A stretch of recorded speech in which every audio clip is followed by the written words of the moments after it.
ইনি কে জানো না বুঝি? ইনি নিধিরাম পাটকেল। কোন নিধিরাম? যার মিঠাইয়ের দোকান আছে? আরে দূত, তা কেন? নিধিরাম ময়রা নয়, প্রফেসর নিধিরাম। ইনি কি করেন? কি করেন আবার কি? আবিষ্কার করেন। ও, বুঝেছি। ওই যে উত্তর মেরুতে যায়, যেখানে ভয়ানক ঠান্ডা, মানুষজন সব মরে যায়। দূর মুখ্যু, আবিষ্কার বললেই বুঝি উত্তর মেরু বুঝতে হবে বা দেশ বিদেশ ঘুরতে হবে? তাছাড়া বুঝি আবিষ্কার হয় না? ও, তাহলে? মানে বিজ্ঞান শিখে নানা রকম রাসায়নিক প্রক্রিয়া করে নতুন নতুন কথা শিখছেন, নতুন নতুন জিনিস বানাচ্ছেন। ইনি আজ পর্যন্ত কত কি আবিষ্কার করেছেন, তোমরা তার খবর রাখো কি?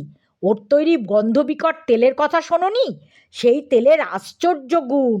আমি নিজে মাখিনি বা খাইনি, কিন্তু আমাদের বাড়িওয়ালার কে যেন বলেছেন সে ভয়ঙ্কর তেল।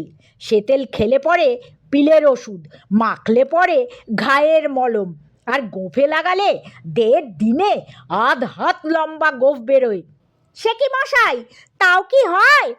আলবাত হয়, বললে বিশ্বাস করবে না, কিন্তু নন্দলাল ডাক্তার বলেছে ভুলু মিত্তিরের খোকাকে ওই তেল মাখিয়ে তার এয়া মোটা গোঁফ হয়ে গেছিল।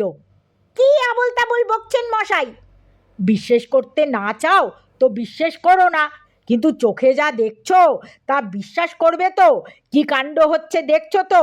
ওই দেখো, নিধিরাম পাটকেলের নতুন কামান তৈরি হচ্ছে।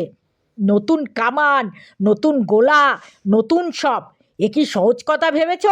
ওই রকম আর গোটা 50 কামান আর 1010 গোলা তৈরি হলেই উনি লড়াই করতে বেরুবেন।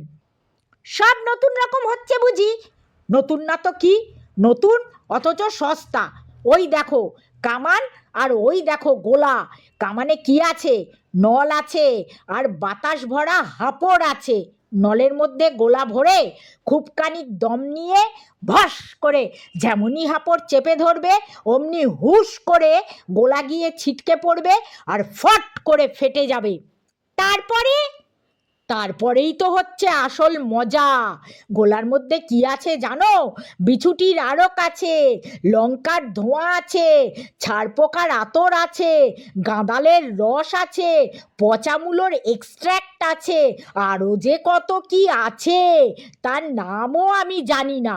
যত রকম উৎকট বিশ্রী গন্ধ আছে, যত রকম ঝাঁঝালো তেজালো বিটকেল জিনিস আছে, আশ্চর্য বৈজ্ঞানিক কৌশলে সব তিনি মিশিয়েছেন ওই গোলার মধ্যে।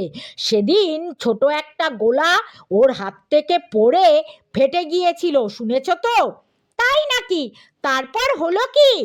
যেমনই গোলা ফাটলো অমনি তিনি চট করে একটা ধামা চাপা দিয়েছিলেন, নইলে কি হতো কে জানে। তবু দেখছো ওষুধের গন্ধে আর ঝাঁঝে প্রফেসরের চেহারা কেমন হয়ে গেছে। তার আগে ওর চেহারা ছিল ঠিক কার্তিকের মতো, মাথা ভরা কোকড়া চুল আর 1 হাত লম্বা দাড়ি। সত্যি নাকি? সত্যি না তো কি?